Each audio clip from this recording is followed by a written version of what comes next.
Bienvenue dans Salarié Provisoire, le podcast qui te donne le cœur de devenir entrepreneur. Je ne sais pas si tu as déjà entendu parler de ça, mais en tout cas, c'est une question qui va t'intéresser énormément. En tout cas, c'est un statement, une info qui va t'intéresser. C'est le positionnement. C'est un truc, tu peux suivre à peu près n'importe quelle formation, prendre à peu près n'importe quel accompagnement, lancer à peu près n'importe quel business, un peu sérieux, tu vois. On te dira au bout d'un moment, mais c'est quoi ton positionnement ? Et ça, tu vois, après avoir accompagné ces dernières années beaucoup de monde, j'ai remarqué que c'était la phrase casse-gueule, le truc qui fait réfléchir les gens. Ils n'arrivent pas à comprendre ce que c'est que ce fucking positionnement. Tu vois ?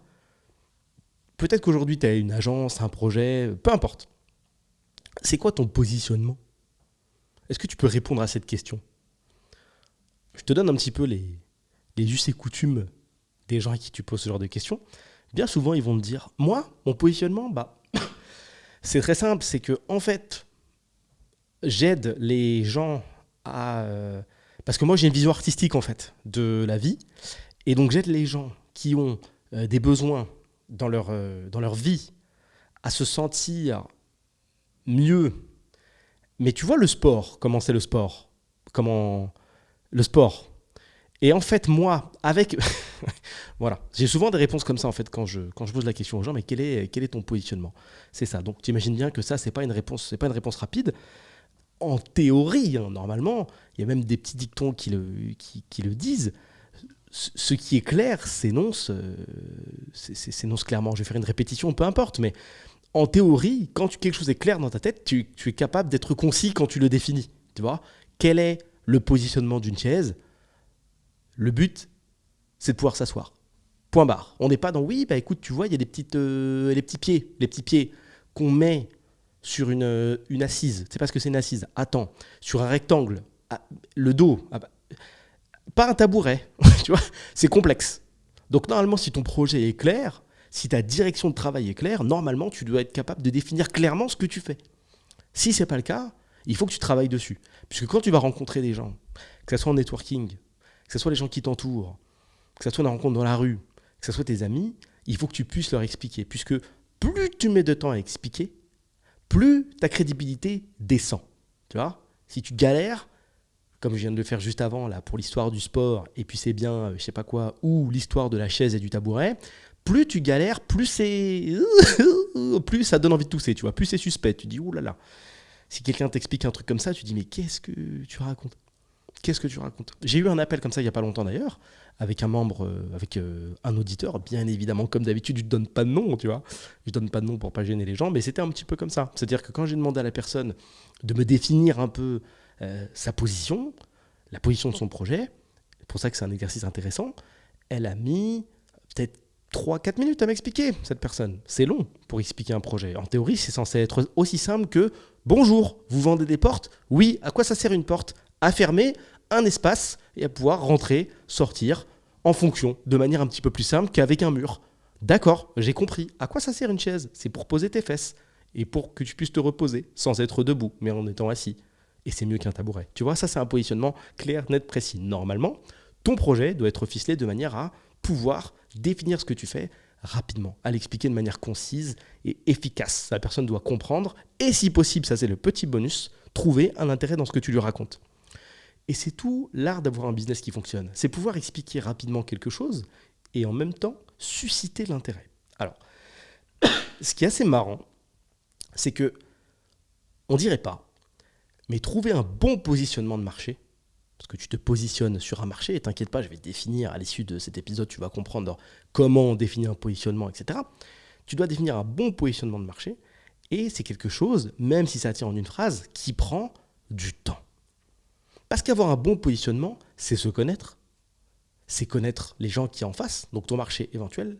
Et c'est bien connaître ton projet. Il faut que tu arrives à trouver, donc si on devait dessiner 3 cercles, toi, ton marché, ton projet, c'est un peu la croisée des 3 cercles. Et bien souvent, et ça peut durer plusieurs mois, plusieurs années, au début, c'est pas le cas, tu vois. Tu as un cercle qui prend plus de place, la forme que tu as au milieu, justement au croisement de ces cercles-là n'est pas parfaite. C'est censé être un petit peu un petit peu ovale, un ovale un petit peu fin, quoi, si tu préfères. Là, c'est pas le cas, tu vois, ça tire d'un côté ou de l'autre, c'est mal réparti, c'est embêtant. Ok. Tu m'excuseras, je suis encore un petit peu malade, mais ça va passer. On va y arriver. Je reviens donc sur cet exemple de personne qui m'explique son positionnement. On va prendre un petit peu le déroulé de l'appel que l'on a eu ensemble pour faire office de déroulé pour cet épisode-là. Et donc, ce que je lui ai posé après comme question, une fois qu'elle a terminé de m'expliquer son positionnement qui allait, sauf ton respect bien sûr, dans tous les sens, mais tu t'en es aperçu. Et je le répète, c'est tout l'intérêt d'expliquer son positionnement à quelqu'un d'autre. Tu vois tout de suite, soit tu arrives à expliquer d'une traite rapidement, on a compris la chaise, la porte, soit tu pars dans tous les sens. Boum, boum, le dossier, l'assise, le mur, on ne comprend plus rien. Okay. Je lui ai posé une question très très simple. Je l'ai répété, j'en ai fait des podcasts entiers, mais tu connais, les connaissances importantes, il faut les répéter pour que ça rentre bien. Rares sont les gens qui vont prendre une information, l'ingurgiter, la digérer et réussir à la ressortir de la bonne manière. Il y a toujours un souci d'interprétation, de biais, etc. Lorsque tu as un projet, tel qu'il soit, et c'est un conseil, essaye de faire en sorte de coller à une problématique dure. Je le répète également, un bon business, c'est une solution à une problématique. Je vis dans un monde où il n'y a pas de trottoir, je fais un business de trottoir. Très simple, les gens en ont marre de marcher sur la route et d'esquiver les voitures. La problématique, c'est le danger de mourir. La solution, c'est créer des espaces pour que tu puisses te balader sans te prendre un coup de rétroviseur. Très très simple. Okay, je te donne un exemple plus en connexion avec la réalité, on va dire ça comme ça. Je suis sur mon canapé, j'aimerais bien manger au restaurant qui est à 4 km de chez moi. Je sors mon application Uber Eats ou autre application du même type. J'ai besoin de me déplacer, j'ai pas envie de passer par un taxi, je veux que ça aille vite, je vais pouvoir commander rapidement et faire point A, point B avec un mec dispo, Uber tout court. Et ainsi de suite, et ainsi de suite. Essayez ça avec un petit peu tout. Tu vas voir, dans la plupart des cas, bien évidemment, il y a des exceptions, tous les business ne corrigent pas une problématique dure, je vais le définir, ne t'inquiète pas. Tous les business ne solutionnent pas forcément une problématique. Tu vois, si demain, tu as une marque de vêtements, typiquement des t-shirts de chez, bon, c'est un peu shady de dire ça, mais peu importe, des t-shirts de chez Gucci, voilà, je ne sais même pas s'ils font des t-shirts, mais je pense qu'ils font des vêtements classiques, ça ne solutionne aucune problématique. Personne ne se lève le matin en disant je voulais un t-shirt, mais en dessous de 500 €, j'aime pas. J'aime pas comment ça fait. Tu vois, là, tu résous aucune problématique. On a un positionnement de marché qui est différent. Mais toutes ces boîtes-là, qui ne résolvent rien, je te conseille de les mettre de côté. Un peu comme quand tu apprends une nouvelle discipline, un nouveau sport, un nouvel instrument de musique, une nouvelle connaissance. Toi, tu vas regarder les vidéos YouTube des gens qui réussissent le mieux dans ta discipline. Tu vas dire, putain, c'est fou, il fait ça, comme ci, comme ça, comme ça. Eh ben, je vais copier son style. Et bien souvent, la personne qui t'apprend te dit, qui t'apprend la discipline te dit, oui, là, tu vois les highlights, donc les meilleurs moments d'un crack dans sa discipline. Il s'avère qu'avec le temps, il a tordu la discipline pour aller à l'inverse de ce qui est appris de manière académique. Mais toi, comme tu démarres, il est conseillé de suivre quand même une méta, une pratique par défaut, si je puis dire, qui va t'amener des résultats. Tu peux coller ce que je viens de te dire à peu près n'importe quoi. Tu prends un développeur qui va dire « moi, j'ai tout appris tout seul, tout dans ma chambre ». Tout le monde n'est pas capable d'apprendre et de se taper 15 heures de dev par jour dans sa chambre. Voilà, ça ne fait pas, l'usage. L'exception ne fait pas l'usage, ok ? C'est l'exception qui confirme la règle. C'est pas parce qu'il y a un gars ou deux qui sont des exceptions particulières que ça en fait un usage. Dans la plupart des cas, les gens vont se former dans des écoles, etc. Il s'avère que l'usage fait que c'est comme ça. Au football, on s'est rendu compte que mettre 11 joueurs en défense ou même 10 joueurs en défense et un seul mec qui attaque, c'est pas très efficace. Peut-être qu'un jour, on va voir une équipe qui fait ça et que ça fonctionne. Ça ne veut pas dire que dans le cadre du football, c'est une bonne stratégie. C'est une stratégie qui marche bien avec cette typologie de personnes. Néanmoins, on s'est aperçu qu'avec le temps, que apparemment, je ne suis pas quelqu'un qui est féru de football, mais jouer en 4-4-2, tout le monde a déjà entendu cette expression-là, 4-4-2, c'est un peu la config par défaut qui marche bien. Là, c'est pareil. Okay ?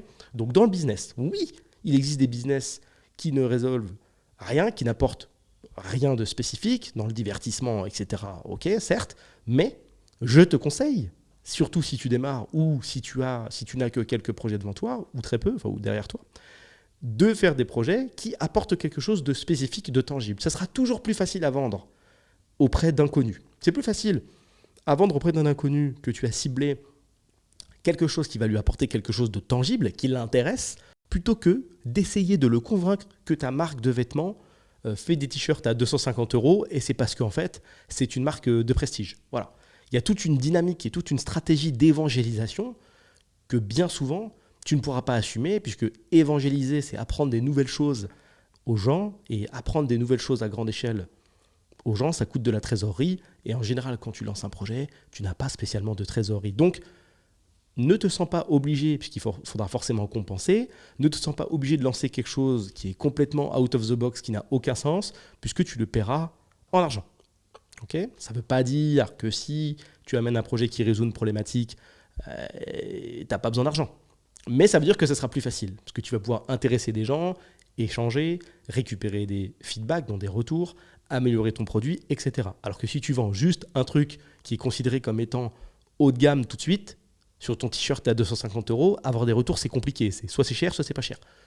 Tu ne peux pas négocier. Oui, mais c'est cher, mais pourquoi? Alors que si tu vends une chaise qui apporte une valeur ajoutée spécifique et que la personne en face te dit c'est cher, tu peux lui répondre un instant. Tu dis que c'est cher, mais je te rappelle que c'est une chaise qui te permet d'améliorer ton temps de repos, enfin de multiplier ton temps de repos, ta qualité de temps de repos par 5. Pour toi, récupérer combien ça coûte finalement, à partir de combien tu penses que c'est bien. Et là, la personne peut te dire oui, mais bon, moi après le taf, je n'ai qu'une demi-heure à accorder à ta chaise et du coup, le prix dont tu me parles me paraît haut pour une demi-heure par jour. D'accord. Tu vois un peu? Et tu peux faire grossir comme ça la qualité de ton idée et améliorer tout ton produit, ton projet. C'est comme ça que ça se passe pour aller chercher de la qualité dans ce que tu fais, petit à petit. Je ne te reprends pas l'exemple des marques de luxe, on s'en fout, tu as compris le projet. Essaye de résoudre une problématique spécifique. Cette problématique, tu connais déjà si tu écoutes le podcast depuis un certain temps, elle doit être dure, douloureuse, urgente et ressentie. Je vais définir. Qu'est-ce qu'une problématique qui est douloureuse? Comme son nom l'indique, c'est une problématique qui fait mal à la personne qui la rencontre. Je suis un homme de 30 ans et je souhaite avoir des abdos apparents. Est-ce que c'est une douleur chez le français moyen ou l'humain moyen? Oui, non. Chez certains, oui. C'est à eux qu'il va falloir s'adresser. Je suis un homme de 30 ans, je souhaite que mes abdos soient apparents et j'ai essayé beaucoup de méthodes qui n'ont pas fonctionné. Est-ce que la problématique que je peux résoudre est urgente aux yeux de ces personnes-là? De tout le monde, non, mais de certaines personnes, oui. Donc, chez certaines personnes, il y a urgence. Ils veulent le faire. Et bien sur le R, donc je suis toujours un homme de 30 ans qui veut avoir des abdos apparents. J'ai essayé plein de méthodes, j'en ai marre, il me faut une solution, ça me fait mal au ventre, j'en peux plus de ce corps. Est-ce que c'est ressenti? Comme d'habitude, aux yeux de tout le monde, non, puisqu'on ne peut pas plaire à tout le monde, c'est pas le but d'avoir un business qui plaît à tout le monde, sinon il plaît à personne finalement. Est-ce que c'est ressenti? Chez certaines personnes, oui. Donc tu vois, là on a un espèce de combo douloureux, urgent, ressenti. Considère que c'est un petit peu comme si tu étais dans un jeu vidéo et qu'il fallait résoudre des énigmes. Donc tu arrives face à une première porte, boum, tu vois, on va faire une salle, comme un peu dans Indiana Jones. Tu sais, la salle où il y a un trophée, là. Il arrive dans une grande pièce, il y a un trophée au milieu. Sauf que nous, c'est pas ça. Il y a 3 trophées, hein, il y a 3 emplacements, tu vois, il n'y a rien au milieu. Donc il y a 3 emplacements dans la pièce, donc tu arrives devant le premier, et on te dit, est-ce que c'est dur? Donc t'expliques pourquoi ton business, il est dur. Ouais, il est douloureux. Boum, t'expliques, hop, ça valide le premier trophée. Hop, tu vas au second. Est-ce que c'est urgent? Les gens en ont besoin maintenant? Ouais, je pense. Boum, ça valide. Est-ce que c'est ressenti? Oui. Et là, hop, il y a un truc au milieu qui sort, et là, c'est le trophée ultime qui s'appelle le droit de vendre. À partir du moment où tu rassembles ces 3 détails, tu peux accéder au Graal, l'ultime vente.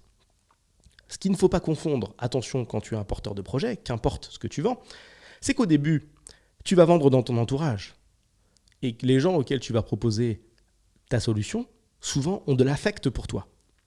Et quand tu as de l'affect pour quelqu'un, tu es prêt à mettre de côté certaines choses. On le voit dans les relations entre humains, on le voit dans les relations de couple, où tu as quelqu'un qui va se mettre avec une personne qui fume 10 bédos par jour, tu vois, ou quelqu'un qui va se mettre avec quelqu'un de très nerveux, ou quelqu'un qui va se mettre avec quelqu'un qui est je sais pas, qui a une problématique qui est lourde.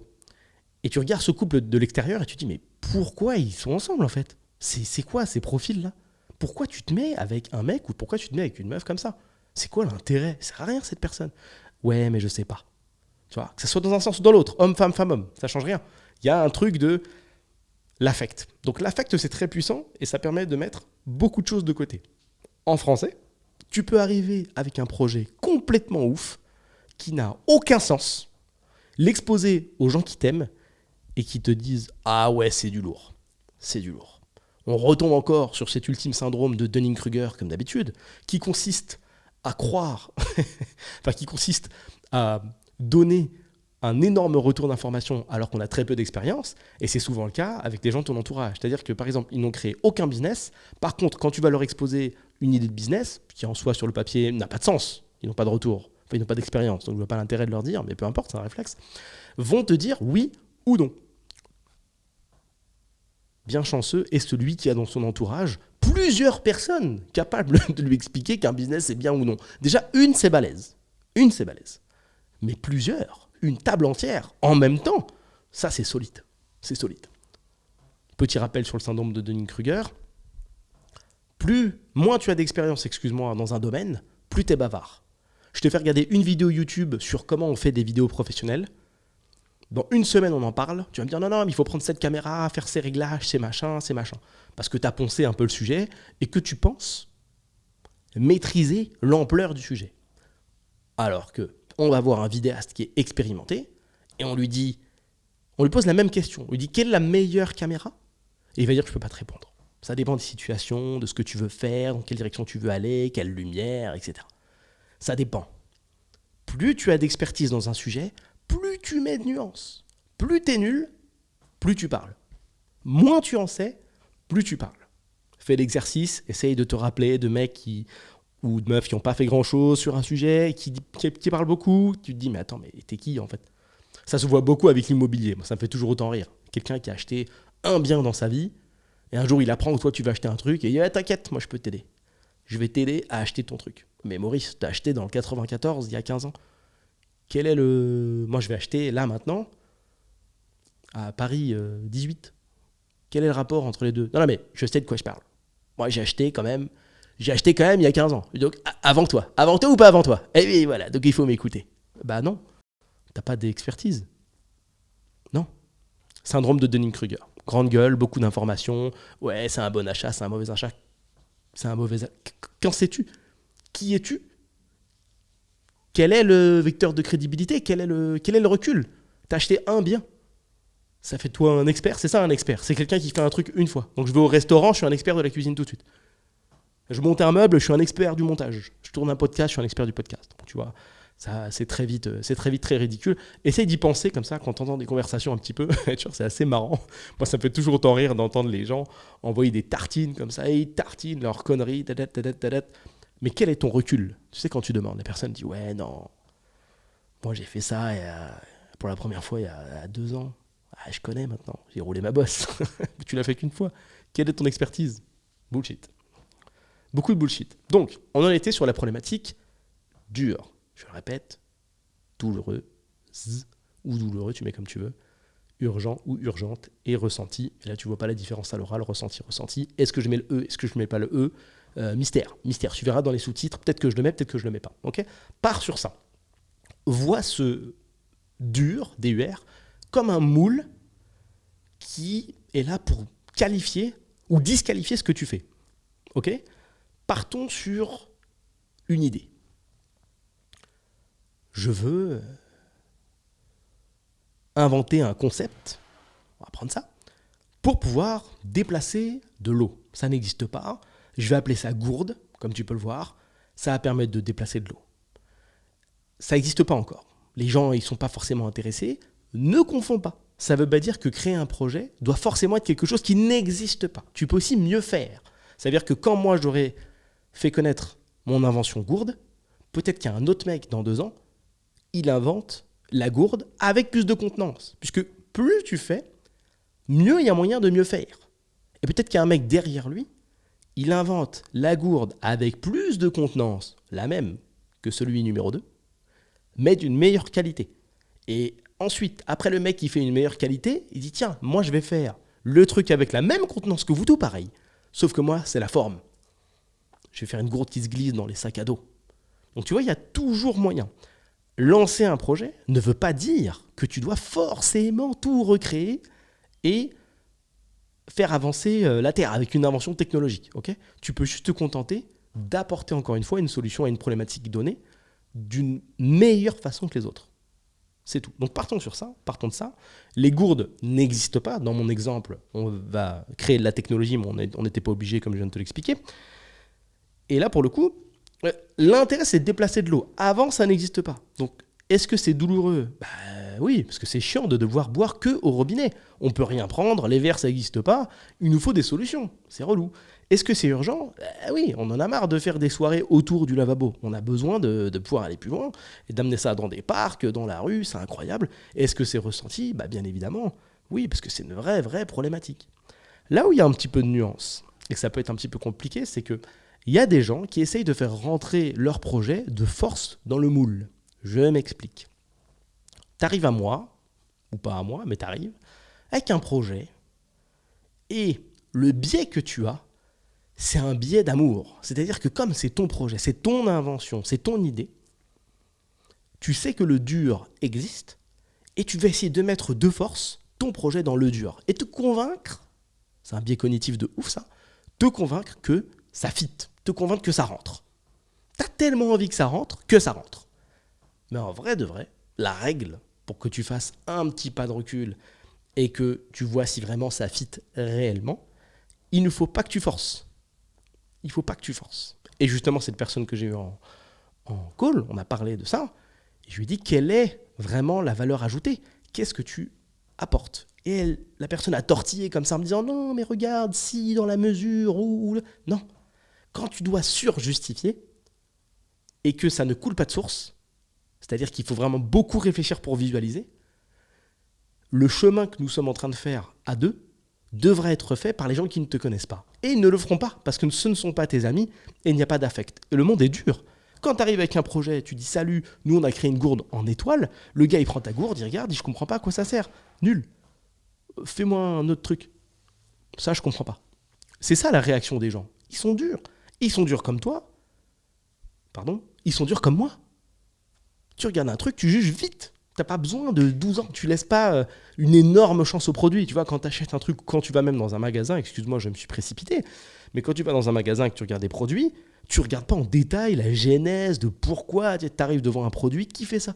Tu arrives devant un produit que tu n'as jamais vu, tu te dis ah tiens, un produit que j'ai jamais vu, tu retournes la boîte, tu regardes le détail, tu vas sur le site, tu vas dans à propos, tu regardes le fondateur, pourquoi il a créé ça, quelle était sa vision à la base de créer ce projet de ouf, cette gourde en étoile, et tu essaies de comprendre, tu te dis ah ouais, j'avoue, ouais, on va être sympa avec lui, je vais le soutenir, je comprends pas trop, mais personne fait ça, tu regardes une gourde en étoile, j'ai pas de sac en étoile, ça sert à rien. Tu passes à autre chose, vite, très vite. Donc c'est ce que feront, c'est ce que tu fais, c'est ce que je fais, c'est pas méchant, c'est comme ça, on n'a pas de temps à l'infini, et c'est ce que feront les gens quand tu auras la primeur potentielle de leur présenter ce que tu fais. Et ça marche également dans le service. Quand tu proposes un service pour les boîtes de service, il faut que ce soit clair. Mais comme je t'ai dit, peaufiner tout ça, et on va y venir, tu vas voir par rapport à une boîte de service comment tu peux faire. Pour peaufiner, il faut que tu aies la chance de l'exposer. Donc il faut provoquer cette chance, bien sûr, créer des rendez-vous, etc. Ce n'est pas le focus de cette émission-là, enfin de ce podcast-là, mais il ne faut pas avoir peur de gâcher, entre guillemets, des rendez-vous, puisque tout est expérience, finalement, dans la vie. Tu vois ? Avoir des rendez-vous de vente, au début, c'est un objectif, et ensuite, une fois que tu as compris à quoi ça servait, ton but, c'est de les répéter pour être meilleur en rendez-vous de vente. C'est une expérience. Et le moment où tu prends le paiement auprès de la personne, c'est une qualification. Tu vois, tout est une qualification. Être efficace dans ton rendez-vous de vente, c'est une qualification. Bien présenté, qualification. Être efficace techniquement quand tu échanges, qualification. Être à l'aise avec les outils, qualification. Prendre le paiement de la bonne manière pour que ça fit et que les gens ne galèrent pas trop, c'est une qualification. Tout est une qualification. Donc, de fait, ça se travaille. Tu peux, encore une fois, étendre à d'autres compétences. Ça marche. Quand tu es développeur, savoir allumer un PC de manière efficace, être à l'aise avec l'environnement, ça se travaille, savoir coder, savoir taper. Tout le monde ne tape pas à la même vitesse, tout le monde ne comprend pas à la même vitesse, tu vois, tout est une qualification. Tout se bosse. Donc quand tu as une boîte de service également, il faut prendre le temps de travailler tous les petits détails et toutes les petites strates. Et sache que tu peux te positionner, c'est ça le positionnement de marché, finalement, même si le terme est un peu, je dirais pas qu'il est barbare, mais il n'est pas clair, tu vois. J'arrête quelqu'un dans la rue, je dis bonjour, vous savez ce que c'est un positionnement de marché, il va me dire quoi. En soi, si je devais te le résumer simplement, c'est l'art, ou même avoir fait l'effort de passer le temps de comprendre ce que tu peux apporter à quelqu'un. C'est ça. Qu'est-ce que tu apportes? C'est savoir expliquer en une phrase ce que tu apportes. Je te reprends mon exemple personnel. Moi, j'ai mis du temps sur plein de business à trouver des positionnements de marché parce que c'est quelque chose qui se travaille. C'est-à-dire que même le fait de trouver un positionnement de marché est une capacité qui se développe. Ton premier, c'est ton premier. Bon, mon premier, j'ai mis des années à le trouver. Il m'est arrivé comme ça. Mais j'ai tourné, retourné, retourné. Mais si je te prends tous les positionnements de marché que j'ai pu avoir avec ma propre entreprise, ben laisse tomber. Je vais essayer de reculer pour que tu aies une idée. Mais à une époque lointaine où j'ai pu, là je vais aller très très loin, mais où j'ai pu vendre des photos, tu vas voir à quel point l'intérêt d'avoir un positionnement. Je vais essayer de te faire à chaque fois les anciens tests, tu vois, les anciens positionnements que j'ai eus sans vraiment savoir que ça existait. Et ensuite, je te les fais avec le regard de maintenant, pour te dire comment j'aurais fait. Quand j'ai vendu des photos, à l'époque, parce que j'étais photographe un petit peu, je vendais juste des photos. C'est-à-dire qu'on me contactait de temps en temps parce que j'étais le mec des photos. Voilà. Donc, on se passait le mot, Julien, c'est le mec des photos, contacte-les. Donc, en semaine A, tu as un mec qui t'appelle, il veut de toi pour faire des photos d'un clip de musique. En semaine B, il y a un mec qui t'appelle, il dit « Ouais, moi je vais à un événement, on fait un vernissage, j'ai besoin des photos, des tableaux. » Là, et encore, c'est à peu près régulier ce que je te donne, mais c'était pas comme ça. En semaine Z, il y a un mec qui t'appelle et dit « Ouais, moi je vais me marier, donc j'ai besoin des photos de mon mariage. » Etc., etc. On t'appelle pour tout et rien, les prestations n'ont aucun sens. À qui la faute? Le marché ou l'auteur du positionnement? Comme d'habitude, l'auteur du positionnement. J'avais un positionnement de marché qui était inexistant. Si tu ne te positionnes pas, c'est le tout venant qui t'attend. Et le tout venant, il veut tout à n'importe quel prix. C'est pour ça qu'on l'appelle le tout venant. Il est là, il n'a pas vraiment besoin. Parce que tu es hors du douloureux, urgent et ressenti. Parce que ce que je t'ai pas dit, c'est que tu peux avoir quelque chose qui est peut-être douloureux, mais pas urgent, mais pas ressenti. Il y a plein de gens qui vont pas chez le médecin, par exemple, parce qu'ils ont pas mal. Ou ils ont mal, mais ça va, c'est pas encore urgent. Ou ils ont mal, c'est douloureux, c'est un peu urgent quand même, mais c'est pas ressenti. Ça fait pas assez mal pour qu'ils y aillent, tu vois. Donc tu as quand même, tu vois, un peu de granularité au sein de cette petite règle. C'est la même chose pour le business. Tu dois vraiment allumer les 3 totems pour avoir le totem de vente au milieu. Il faut que ça soit sûr et certain. Pas un peu, pas en demi-teinte, pas avec un peu d'opacité, mais pas trop. Il faut que ça soit clair, net, précis et bien défini. Comment j'aurais pu faire à l'époque pour la photo? J'aurais dû définir clairement avec qui je travaillais et avec qui je ne travaillais pas. Parce que quand tu es au milieu, tout le monde vient, c'est n'importe quoi. Tu ne peux pas systématiser. Tu ne peux pas créer de système autour de ça puisque tu travailles avec tout le monde. Comment on touche tout le monde? Et on touche personne en fait. Comment? Si tu choisis pas, comment tu peux réussir à viser une certaine typologie de personnes si ta typologie de personnes, c'est la France ou les autres pays ou tout le monde en même temps? Eh ben tu peux pas en fait. Tu peux pas faire de campagne de pub, tu peux pas expliquer clairement ce que tu fais, c'est difficile. Et donc j'aurais dû me positionner et découvrir, visualiser, comprendre, savoir qu'il y avait plusieurs types de marchés au sein de la photo, que tu connais même déjà. De la photo ou de la vidéo. Le mariage, les événements, les concerts, etc. Tu vois, tu peux te positionner. Et une fois que tu as un positionnement, c'est-à-dire que tu as choisi, pour te faire ça simple, de travailler qu'avec une seule typologie de personnes, là, tu peux mettre des stratégies. Le photographe tout seul, il est incapable de se trouver des clients, il galère. Parce que bien souvent, il ne veut pas se placer. Il ne veut pas se placer parce que dans sa tête, il se dit « je laisse un maximum de portes ouvertes pour faire rentrer un maximum de contrats ». Mais ton but, C'est pas d'être à la fois McDo, un restaurant gastronomique, un restaurant marocain, un restaurant chinois, un restaurant camerounais. Positionne-toi comme n'importe quel business. Choisis. Tu peux faire fortune dans n'importe quelle typologie. Tu peux avoir 10 restos chinois, tu peux avoir 2 restos gastronomiques si tu veux, que tu ouvres 3 mois par an parce que ça marche bien. Il y a plein de choses. Mais tu ne peux pas faire tout en même temps si tu veux être respectable et respecté. Donc, il fallait se positionner par exemple sur les mariages et ne communiquer qu'à travers ces infos-là. Mettre en avant à mort les photos de mariage, en parler, récupérer des témoignages des mariés qui étaient contents et contentes, aller trouver d'autres mariés, trouver d'autres stratégies, en parler dans ton entourage à mort, faire de la publicité, tu vois. Si je voulais faire que de l'événementiel, que des concerts, c'est la même chose. Tu contactes les tourneurs, tu vois, là, tu as des idées. Tu réfléchis, tu te dis, ah ouais, tiens, qui s'occupe de créer les événements? C'est des tourneurs. Il faut que je trouve comment contacter des tourneurs. Je connais des mecs de la musique. Eux, ils font des tournées, donc ils connaissent des tourneurs. Je vais voir si je peux pas faire des trucs peut-être gratuits pour commencer avec eux, me positionner, avoir un book, etc., etc. Ensuite, j'ai fait de la vidéo, c'est à peu près le même système, tu vois. C'est le même combat, il faut se positionner. Ensuite, j'ai vendu aussi, dans ma business carrière, des sites internet. Un site internet, c'est un sacré délire aussi. Qui a besoin d'un site internet? Est-ce que tu peux me répondre à cette question? Je pense que tu vas potentiellement me dire tout le monde. Et oui, et c'est bien le problème. C'est bien le problème.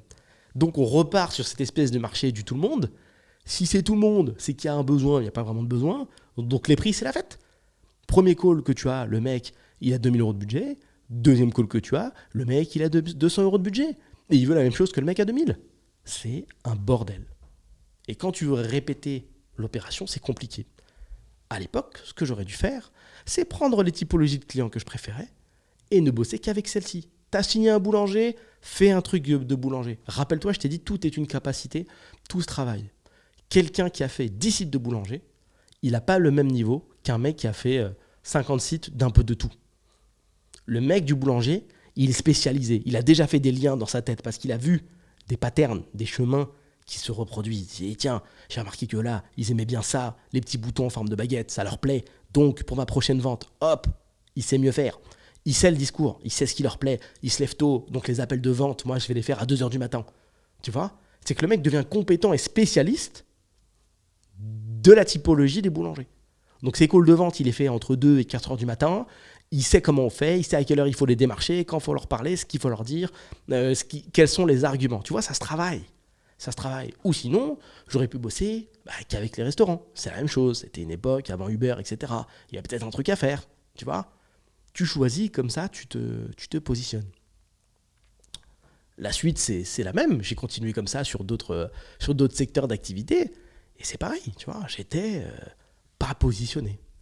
Donc je me baladais, je flânais un petit peu. Alors ce qui est marrant, c'est que j'avais quand même des business à côté qui, eux, étaient un petit peu plus positionnés. Mais je savais pas ce que c'était un positionnement. Donc finalement, bon.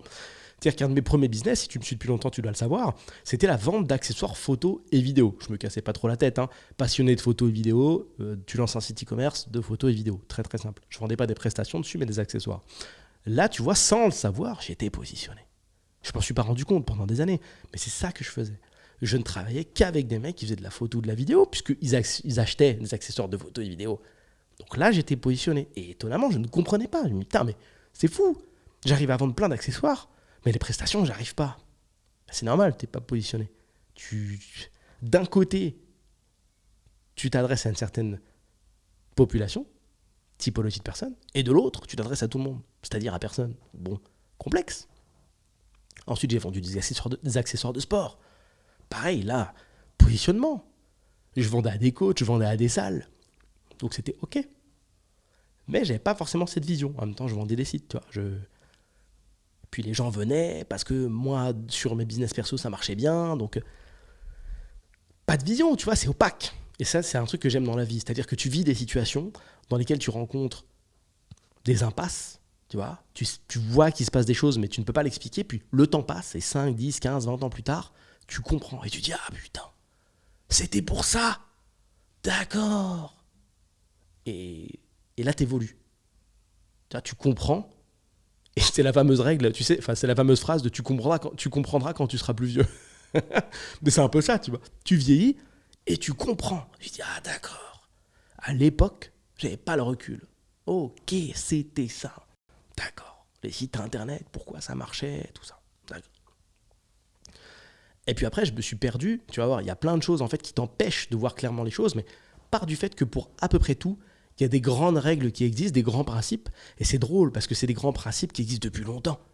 Donc, juste après, j'ai vendu un petit peu de conseils business, mais c'était un peu en diagonale. Mais d'abord, avant de te parler de conseils business, juste avant, je te parle des grands principes qui sont déjà là. Il faut que tu y penses quand tu as un truc que tu n'arrives pas à faire. Il y a un grand principe, c'est juste que tu n'as pas l'info. C'est toujours une question de vision, le business. Je le répète, business, toujours une question de vision. Okay, et un des grands principes, tu vas voir, celui-là, il est marrant. Est-ce que tu connais le dicton qui dit « Le pain que tu gâches aujourd'hui te manquera demain ». Ça peut paraître anodin, ça. Pourtant, c'est un vieux truc. Hein. Le truc, ça a 100 ans, 1000 ans, c'est super vieux. Il existe en chinois, il existe en arabe, il existe en français, il existe en ce que tu veux. Mais ça, c'est un grand classique. Tu peux retrouver ça dans des livres saints, tu peux retrouver ça dans des bouquins de philosophes, tu peux retrouver ça dans des... où tu veux, tu vois. Mais c'est un truc qui existe de fou. Le pain que tu négliges maintenant te manquera demain. Parce que la vie fait que les humains ont à peu près toujours les mêmes comportements. Et qu'est-ce que ça veut dire, ça ? Ça veut dire que ce que tu traites un peu là, un peu par-dessus la jambe, ton succès par exemple, tu vois, ça marche bien en business pour toi, tu commences à négliger les petites dépenses. Tu vois, tu dis ça, oh, on a laissé un abonnement à 100 € sur l'outil là, oh, c'est pas grave. Oh, on a laissé ça là, ah, ils nous ont pris 2000 €, ah, vas-y, la flemme. Ça, oh, la voiture, on a oublié de résilier le leasing, ils nous prennent 600 € trop depuis 6 mois. Ça va, on est confortable. On est confortable. Tu vois, tu négliges. Tu négliges des choses que tu ne te serais jamais permis de négliger à la base, à l'époque. Et là, tu négliges. Et ce qui est intéressant, c'est que le business est cyclique. Tu peux avoir des grandes montées, ça marche bien pour toi, c'est génial. Mais si tu n'es pas au courant de ce principe, pour toi, tu as piraté le jeu. Dans ta tête, tu as gagné. Tu te dis, mais attends, mais moi, mais le business, j'ai compris à 100%. Pourquoi on se ferait chier avec 6 000 € de leasing ? Laissons-les. On va les refaire, on va les refaire. Qui que tu sois, et qu'importe ton secteur d'activité, ça a été montré, démontré, tu peux regarder sur plein de business, ta croissance n'est pas forcément linéaire, en tout cas, il peut y avoir des trous. Et quand il y a des trous de croissance, mon cher, je peux t'assurer que tes 6 000 balles, là, tu les regrettes.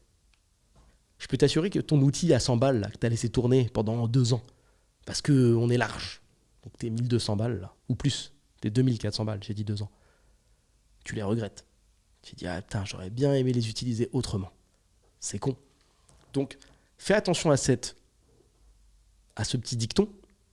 Ne néglige pas les choses. Même si tu montes en puissance dans ce que tu fais dans ton business, même si l'ego te touche, parce qu'il te touchera au bout d'un moment, c'est obligé, qui que tu sois, ça va te faire réfléchir, tu peux péter un peu un câble. Moi, le premier, ça m'est déjà arrivé. La vie, j'adore, finit par te mettre un petit coup d'arrêt à la tête pour te dire « Reste tranquille, mon petit. Reste tranquille. Je vais te montrer que même si tu fais 10 000 € par jour, si je veux demain, tu fais rien. Et qu'importe ce que tu as gagné, quand tu ne vis que sur tes économies, ça fait mal. J'ai tellement vu de business s'écraser la gueule comme ça, si tu savais. De gens qui se croyaient intouchables, qui faisaient les grands patrons, qui avaient monté des bises que sur du réseau, pas de stratégie, rien du tout. Ça fait des 1 million, 2 millions par an, ils sont confortables. Grosse voiture, grosse maison, gros machin. Et un jour, il y a un mec comme moi qui arrive sur le secteur d'activité. Et il a une vraie méthode. Et ta clientèle, là, de ton petit réseau là, que tu as créé à la main, moi je l'aspire qu'avec de la data, qu'avec de l'intelligence artificielle. Et je fais une proposition de valeur plus puissante que la tienne. Et je résous une problématique dure, plus puissante que la tienne.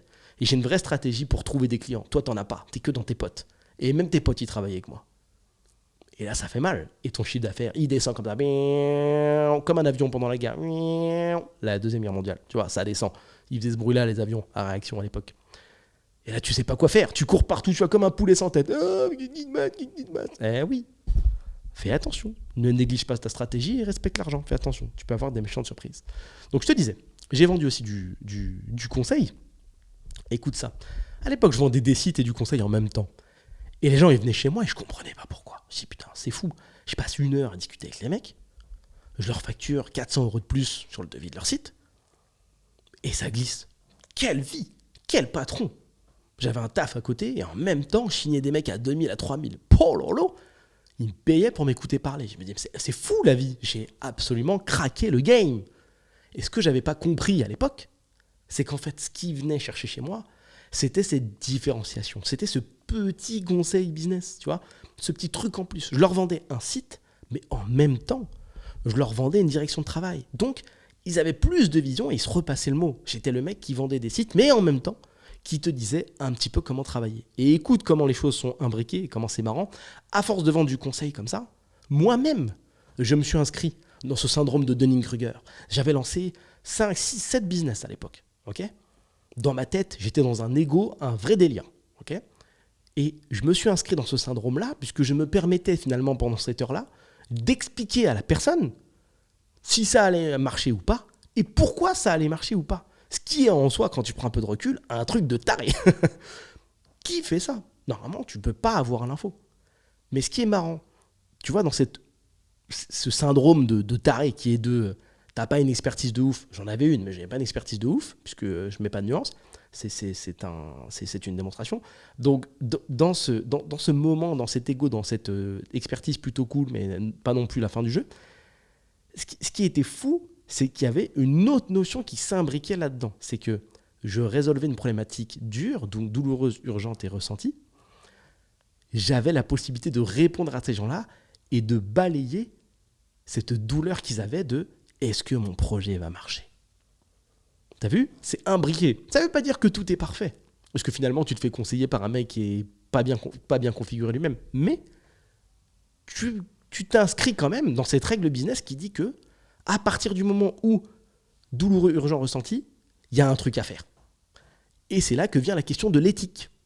Éthique, pas éthique. Tu peux être propre avec les gens ou tu peux rouler les gens. C'est un choix tout à fait personnel auquel tu vas être confronté également. Parce qu'il y a forcément un moment où tu es seul face à ta facturation, où tu es seul face au produit que tu vas délivrer, et donc que tu peux en moduler la qualité si tu veux. Tu peux être un extrêmement bon vendeur honnête ou un extrêmement bon vendeur voleur. C'est un choix que tu fais. Tu choisis de délivrer la vérité, toute la vérité, ou tu choisis d'omettre une grande partie de la vérité pour que ça marche. Tu choisis, tu fais ce que tu veux. C'est comme dans la vie. Tu peux choisir de mentir à ton entourage ou de dire la vérité, de faire un peu des deux. C'est la vraie vie, quoi. Tu choisis, tu fais comme tu veux. Je ne te recommanderai jamais assez l'éthique. Et je vais te parler rapidement de l'intérêt de l'éthique. Parce que bon, souvent on dit ça, ouais, il faut être éthique, mais on ne sait pas à quoi ça sert au final. Être éthique, si on devait être selfish et penser qu'à nous-mêmes, tu vois, en termes d'intérêt, la puissance d'être éthique, c'est que plus tu fais le bien, je l'ai remarqué, plus il t'arrive de choses bien. C'est peut-être un petit peu spirituel, mais en tout cas, je peux t'assurer d'une chose, c'est que si tu fais beaucoup de mal, il y a plus de probabilités qu'il t'arrive des trucs de ouf aussi. Si tu passes ton temps à voler les gens, si tu passes ton temps à pas être éthique, au-delà du côté réputation, tous les gens ne sont pas connectés, je pense que tu peux voler les gens très très fort. Ça, il n'y a pas de problème, les gens ne sont pas forcément connectés. La réputation, tu vois, t'es pas Carrefour, t'es pas connu, tu vois. Donc tu peux faire plein de trucs. Mais au bout d'un moment, plus tu roules les gens, plus tu as de chances de tomber sur le profil qui va te faire du mal. Plus tu as de chances de faire les mauvaises rencontres. Inversons, polarité inversée de ça, plus tu fais de bien, plus tu as de chances de rencontrer des super profils qui peuvent t'amener loin, te permettent de signer des contrats de ouf, te permettent de te pousser, te permettent de recueillir des propositions de malades qui font kiffer. Parce que tu fais les choses bien, parce que tu t'appliques, parce que tu respectes les gens. Moi, je ne pourrais jamais plus t'encourager que ça, que de faire des trucs éthiques, sois clean, surtout si tu crois au karma. Bien souvent, moi, j'ai vu des gens faire des trucs pas très éthiques. C'est pas des gens que j'ai pu fréquenter très longtemps. Et bien souvent, ils se sont mangés des murs parce que justement, ils n'étaient pas au courant qu'il y avait et du karma et des petites règles à respecter. Notamment une règle que j'aime beaucoup qui dit « ce qui est vite acquis est vite perdu ». Et ça marche avec tous les gens qui vont se lancer corps et âme de manière non éthique dans un business où ils vont faire « whoop », mais comme ils n'ont pas pris le temps d'apprendre sur ce chemin, puisqu'ils ont voulu le raccourcir un maximum, derrière, ils se prennent des murs. Gestion d'argent, comment faire les choses proprement, comment stocker, comment épargner, comment faire. Ils n'ont pas pris le temps d'apprendre tout ce qu'il fallait apprendre. Donc, de fait, la probabilité qu'il se casse la gueule est excessivement élevée. Et c'est bien souvent ce qui se passe. Quand tu as 80% de chance de te casser la gueule, bien souvent, tu te casses la gueule. Point barre. Et tu te fais rattraper.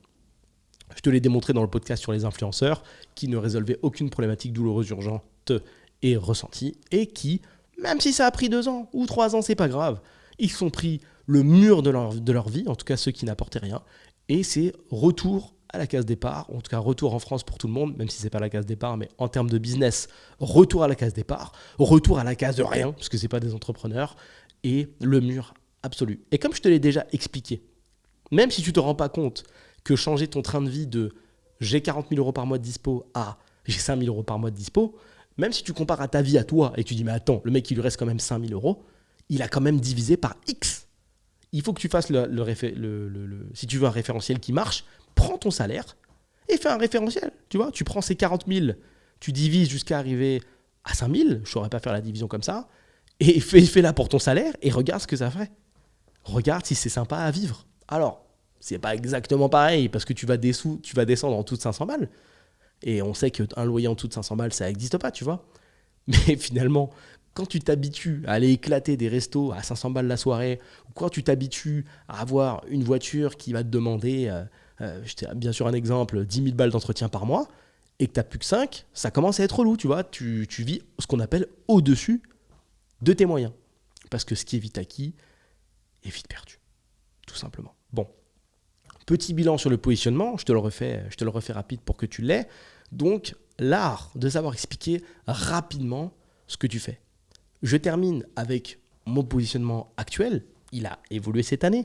Il évolue en fonction du marché puisque les besoins peuvent bouger également. Mais en tout cas, aujourd'hui, le besoin chez Scalable, il est très clair. C'est si tu as une boîte de service, notre travail consiste à t'aider à trouver des clients automatiquement. Point barre. C'est tout. Fin de la démonstration. Pas de oui, mais on va se connecter. Après, tu vois, les clients, c'est dur à trouver parce que, non, pas besoin d'aller si loin. Système en place dans ta boîte, trouver client automatiquement. Ça t'intéresse ? Oui. Ça t'intéresse pas ? T'es pas la cible, c'est OK.